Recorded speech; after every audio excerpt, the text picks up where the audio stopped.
Hello friends, welcome to Kannan info Tamil. நம்ம இன்னைக்கு என்ன டாபிக் பார்க்க போறோம் அப்படின்னா 3 முக்கியமான டிஃபென்ஸ் அப்டேட் இந்த வீடியோல பார்க்க போறோம். முதல் டிஃபென்ஸ் அப்டேட், இந்திய கடற்படை 2.5 பில்லியன் அமெரிக்க டாலர் மதிப்பிலான பிரம்மோஸ் மிசைல்களை வாங்க இருப்பதா செய்திகள் வெளிவந்திருக்கு. இந்திய கடற்படை எதற்காக பிரம்மோஸ் மிசைல்களை வாங்குறாங்க, இந்த மிசைல்களை பயன்படுத்தி என்ன மாதிரியான ஆபரேஷன்களை கேரி அவுட் செய்ய போறாங்க அப்படிங்கிறது குறித்து பார்க்கலாம். இரண்டாவது அப்டேட், சமீபத்துல ஆஸ்திரேலியா, யூகே மற்றும் அமெரிக்காவுக்கு இடையே ஆக்கஸ் அப்படிங்கிற ஒரு ஒப்பந்தம் கையெழுத்திடப்பட்டிருக்கு. இந்த ஒப்பந்தத்தின் மூலமா ஆஸ்திரேலியாவுக்கு அணுசக்தியால் இயங்கக்கூடிய நீர்மூழ்கி கப்பல்களை யூகே மற்றும் அமெரிக்கா கட்டி கொடுப்பதற்கு முன்வந்திருக்காங்க. யூகே மற்றும் அமெரிக்கா என்ன சொல்றாங்கன்னா, இந்திய பெருங்கடல் பகுதியில சீனாவை எதிர்த்து போரிடுவதற்காக ஆஸ்திரேலியாவுக்கு நாங்க அணுசக்தி நீர்மூழ்கி கப்பல்களை கொடுக்கிறோம் அப்படின்னு சொல்றாங்க. இந்த ஆக்கஸ் ஒப்பந்தம் முழுக்க முழுக்க சீனாவுக்கு எதிரான ஒரு ஒப்பந்தம் அப்படின்னு அவங்க சொல்றாங்க. ஆனா இந்த ஆக்கஸ் ஒப்பந்தத்தை பயன்படுத்தி இந்திய பெருங்கடல் பகுதியில இந்தியாவின் ஆளுமையை குறைக்க மேற்கத்திய நாடுகள் முயல்றாங்க அப்படின்னு டிஃபென்ஸ் எக்ஸ்பர்ட் சொல்றாங்க. ஆக்கஸ் ஒப்பந்தத்தின் மூலமா மேற்கத்திய நாடுகள் இந்தியாவுக்கு எதிராக செய்யக்கூடிய சதி செயல்கள் என்ன அப்படிங்கிறது குறித்து பார்க்கலாம். மூன்றாவது அப்டேட், இந்தியாவின் தேஜஸ் MK-1A விமானத்தை வாங்குவதற்கு பல நாடுகள் முன்வந்திருப்பதா செய்திகள் வெளிவந்திருக்கு. அது மட்டும் இல்லாம இன்னும் ஓரிரு மாதத்துல தேஜஸ் விமானத்தை ஒரு நாடு வாங்க இருப்பதா சொல்லப்படுது. எந்த நாடு தேஜஸ் விமானத்தை வாங்குவதற்கு வாய்ப்பு இருக்கு அப்படிங்கிறது குறித்து நம்ம டீடைலா இந்த வீடியோல பார்க்கலாம். நம்ம சேனல்ல டிஃபென்ஸ் மற்றும் ஜியோபாலிட்டிக்ஸ் சம்பந்தமா தினம் ஒரு வீடியோ பப்ளிஷ் பண்ணிட்டு இருக்கோம். உங்களுக்கு நம்ம சேனல்ல பப்ளிஷ் ஆகக்கூடிய வீடியோஸ் பிடிச்சிருந்துச்சுன்னா சேனலை சப்ஸ்கிரைப் பண்ணி சப்போர்ட் பண்ணுங்க.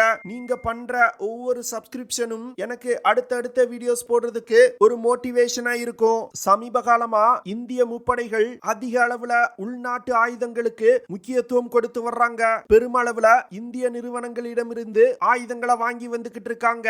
அந்த வகையில இந்திய கடற்படை பிரம்மோஸ் ஏரோஸ்பேஸ் நிறுவனத்திடமிருந்து 200க்கும் மேற்பட்ட பிரம்மோஸ் சூப்பர்சானிக் க்ரூஸ் மிசைல்களை வாங்க போறாங்க.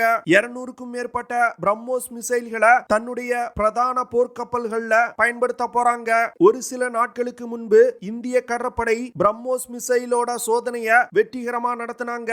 இந்திய கடற்படை நடத்திய சோதனையில பயன்படுத்தப்பட்ட பிரம்மோஸ் மிசைல்ல அதிக அளவு உள்நாட்டு பாகங்கள் பயன்படுத்தப்பட்டிருந்துச்சு. குறிப்பா பிரம்மோஸ் மிசைலோட சீக்கர்கள் மற்றும் பூஸ்டர்களை உள்நாட்டிலே தயாரிச்சிருக்காங்க. இந்திய கடற்படைக்காக 200க்கும் மேற்பட்ட பிரம்மோஸ் மிசைல்களை வாங்குவதற்கான பேச்சுவார்த்தை அட்வான்ஸ் ஸ்டேஜில் இருப்பதா சொல்லப்படுது. இன்னும் ஓரிரு வாரங்கள்ல அதற்கான ஒப்புதலை டிஃபென்ஸ் மினிஸ்ட்ரி வழங்குவாங்க அப்படின்னு சொல்லப்படுது. கிட்டத்தட்ட 2.5 பில்லியன் அமெரிக்க டாலர் மதிப்பில இந்த 200 பிரம்மோஸ் மிசைல்கள் வாங்கப்பட உள்ளது. பிரம்மோஸ் மிசைல்களை எதற்காக அதிக அளவுல இந்திய கடற்படை வாங்குறாங்கன்னா, சீனாவின் ஆதிக்கத்தை இந்திய பெருங்கடல் பகுதியில குறைப்பதற்காக. அதாவது ஒரு யுத்த நேரத்துல சீன கப்பல்கள் இந்திய கடற்பகுதிக்குள் ஊடுருவல் நடத்தும் பொழுது பிரம்மோஸ் மிசைல்களை பயன்படுத்தி சீன கப்பல்களை தாக்க முடியும். அது மட்டும் இல்லாம சீனா அதிக அளவுல விமானம் தாங்கி போர்க்கப்பல்களை கட்டி வந்துகிட்டு இருக்காங்க.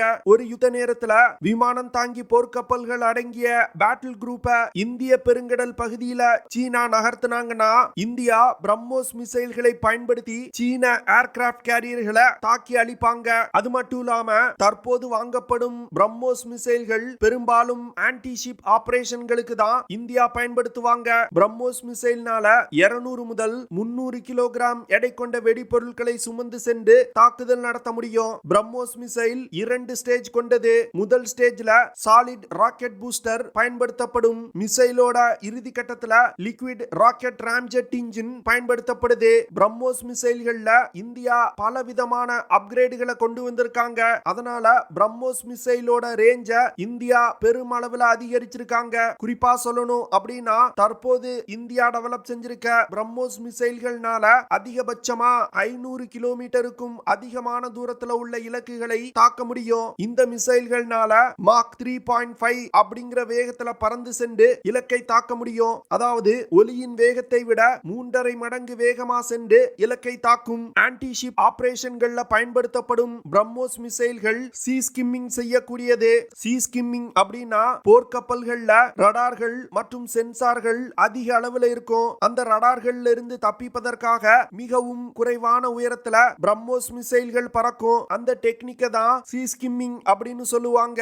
பிரம்மோஸ் மிசைல்களை ஆசியான் நாடுகளுக்கு இந்தியா பெருமளவுல ஏற்றுமதி செய்வதற்கு முயற்சி செய்து வந்துகிட்டு இருக்காங்க. சமீபத்துல கூட பிலிப்பைன் நாட்டிற்கு இந்தியா 375 மில்லியன் அமெரிக்க டாலர் மதிப்பிலான பிரம்மோஸ் மிசைல்களை ஏற்றுமதி செஞ்சிருக்காங்க. அது மட்டும் இல்லாம இந்தோனேஷியாவுக்கும் பிரம்மோஸ் மிசைல்களை ஏற்றுமதி செய்ய போறாங்க. இந்தியா இந்தோனேஷியாவுடன் கூடிய விரைவில் பிரம்மோஸ் மிசைலை ஏற்றுமதி செய்வதற்கான ஒப்பந்தத்துல கையெழுத்திட உள்ளாங்க. இந்தோனேஷியா தவிர பல ஆசியான் நாடுகள் இந்தியாவிடம் இருந்து பிரம்மோஸ் மிசைல்களை வாங்குவதற்கு பேச்சுவார்த்தை நடத்தி வந்துகிட்டு இருக்காங்க. அடுத்த அப்டேட், ஆகஸ் ஒப்பந்தத்தின் மூலமா அணுசக்தியால் இயங்கக்கூடிய நீர்மூழ்கி கப்பல்கள் ஆஸ்திரேலியாவுக்கு கிடைக்க போகுது. முதற்கட்டமா 5 வெர்ஜீனியா கிளாஸ் நியூக்ளியர் சப்மரீன்கள் ஆஸ்திரேலியாவுக்கு கிடைக்க போகுது. இந்த சப்மரீன்களை அமெரிக்கா கொடுக்க போறாங்க. இரண்டாவது கட்டமா ஆகஸ் கிளாஸ் சப்மரீன்கள் ஆஸ்திரேலியாவுக்கு சப்ளை செய்யப்பட உள்ளது. இந்த ஆகஸ் கிளாஸ் சப்மரீன்களை யூகே டிசைன் செய்றாங்க. இந்த சப்மரீன்ல பயன்படுத்தப்படும் தொழில்நுட்பங்கள் அமெரிக்க தொழில்நுட்பம். ஆகஸ் கிளாஸ் சப்மரீன்களை ஆஸ்திரேலியாவின் அடிலேட் நகரத்துல இருக்கக்கூடிய ஷிப்யார்ட்ல கன்ஸ்ட்ரக்ட் செய்ய போறாங்க.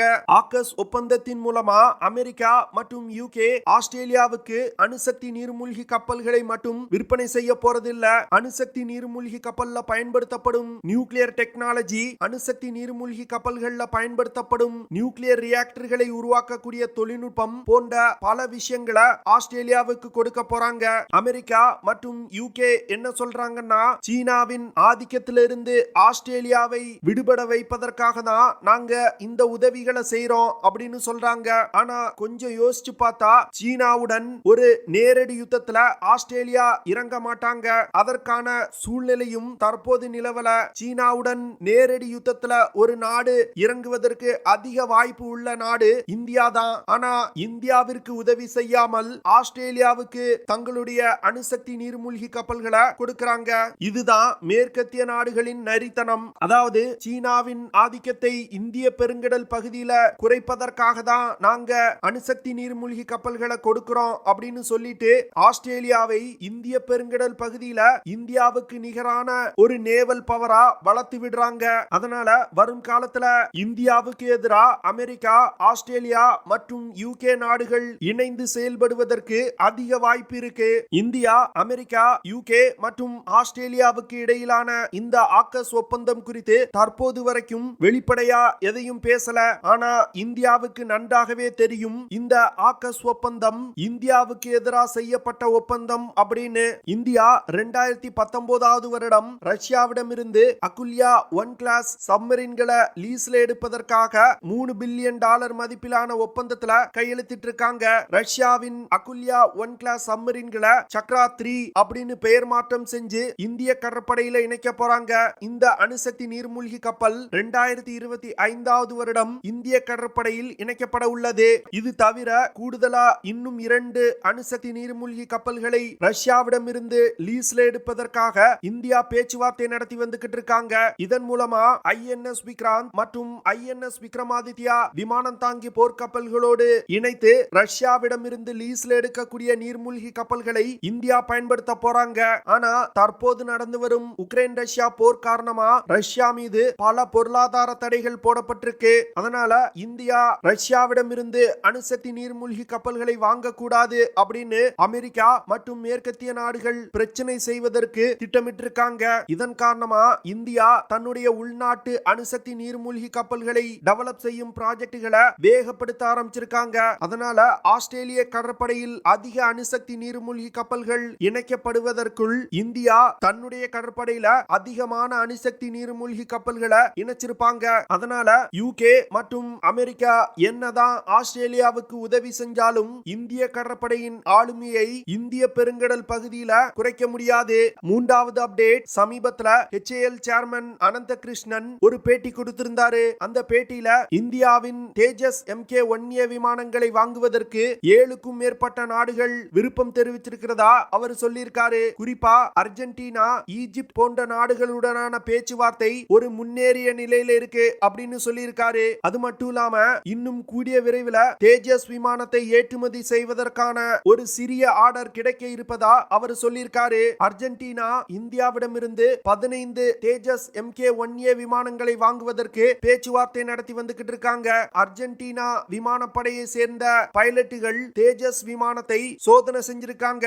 அர்ஜென்டினாவுக்கு தேஜஸ் MK-1A விமானத்தை ஏற்றுமதி செய்யறதுக்கு இருக்கக்கூடிய ஒரே ஒரு தடை தேஜஸ் விமானத்துல இருக்கக்கூடிய பிரிட்டன் நாட்டு பாகங்களை உள்நாட்டு பாகங்களை கொண்டு ரீப்ளேஸ் செய்து தருவதா இந்தியா அர்ஜென்டினாவுக்கு ஒப்புதல் கொடுத்திருக்காங்க. சில மாதங்களுக்கு முன்பு மலேசியா தேஜஸ் விமானங்களை வாங்குவாங்க அப்படின்னு பலரால் பேசப்பட்டு வந்தது. ஆனா மலேசியா சவுத் கொரியாவின் FA-15 விமானத்தை வாங்க போறாங்க. சவுத் கொரியாவின் FA-50 விமானம் தேஜஸ் விமானத்தை விட விலை அதிகமானது. அதே வேளையில தேஜஸ் விமானத்தை விட குறைவான செயல்திறன் கொண்டது. ஆனா மலேசிய விமானப்படை அதிகாரிகள் சவுத் கொரியாவின் FA-50 விமானத்தை தேர்வு செஞ்சிருக்காங்க. இதிலிருந்து மலேசிய விமானப்படை அதிகாரிகளின் நேர்மை என்ன அப்படிங்கிறது தெரிய வருது. தேஜஸ் விமானத்தை ஏற்றுமதி செய்வதற்கு ஈஜிப்ட் நாட்டுடனும் பேச்சுவார்த்தை நடத்தி வந்துகிட்டு இருக்காங்க. ஈஜிப்ட் விமானப்படையில் பயன்பாட்டில் உள்ள Su-30 விமானங்களை சர்வீஸ் செய்வதற்கான ஒரு ஃபெசிலிட்டியையும் இந்தியா உருவாக்கி தருவதற்கு முன்வந்திருக்காங்க. அதனால அர்ஜென்டினா இல்லனா ஈஜிப்ட் இந்த ரெண்டு நாட்டுல ஏதாவது ஒரு நாடு தேஜஸ் விமானத்தை கண்டிப்பா வாங்குவாங்க அப்படின்னு டிஃபென்ஸ் எக்ஸ்பர்ட் சொல்றாங்க. தேஜஸ் விமானம் தவிர HAL நிறுவனத்தால் உருவாக்கப்படும் ஹெலிகாப்டர்களையும் பல நாடுகளுக்கு ஏற்றுமதி செய்வதற்கு இந்தியா முயற்சி செய்து வந்துகிட்டு இருக்காங்க. குறிப்பா சொல்லணும் அப்படின்னா பிலிப்பைன் நாட்டிற்கு இந்தியா 6 அட்வான்ஸ் லைட் ஹெலிகாப்டர்களை ஏற்றுமதி செய்ய போறாங்க. அதனால வரும் காலத்துல HAL நிறுவனத்தால் உருவாக்கப்படும் தேஜஸ் விமானம் மற்றும் ஹெலிகாப்டர்கள் உலகின் பல நாடுகளுக்கு ஏற்றுமதி செய்யப்படும் அப்படின்னு டிஃபென்ஸ் எக்ஸ்பர்ட் சொல்றாங்க. ஓகே ஃப்ரெண்ட்ஸ், நம்ம வீடியோவோட நிறைவு பகுதிக்கு வந்துட்டோம். இதெல்லாம் தான் நான் உங்ககிட்ட ஷேர் பண்ணணும் அப்படின்னு நினைச்ச விஷயங்கள். ஐ ஹோப் நான் ஷேர் பண்ண விஷயங்கள் உங்களுக்கு பிடிச்சிருக்கும்னு நினைக்கிறேன். அப்படி பிடிச்சிருந்துச்சுன்னா ஷேர் பண்ணுங்க, லைக் பண்ணுங்க, கமெண்ட் பண்ணுங்க. மறக்காம நம்ம சேனலுக்கு சப்ஸ்கிரைப் பண்ணுங்க. அப்படியே அந்த பெல் நோட்டிபிகேஷனை கிளிக் பண்ணி ஆல்ங்கிற ஆப்ஷனை எனேபிள் பண்ணிக்கங்க. See you in the next video. Jai Hind.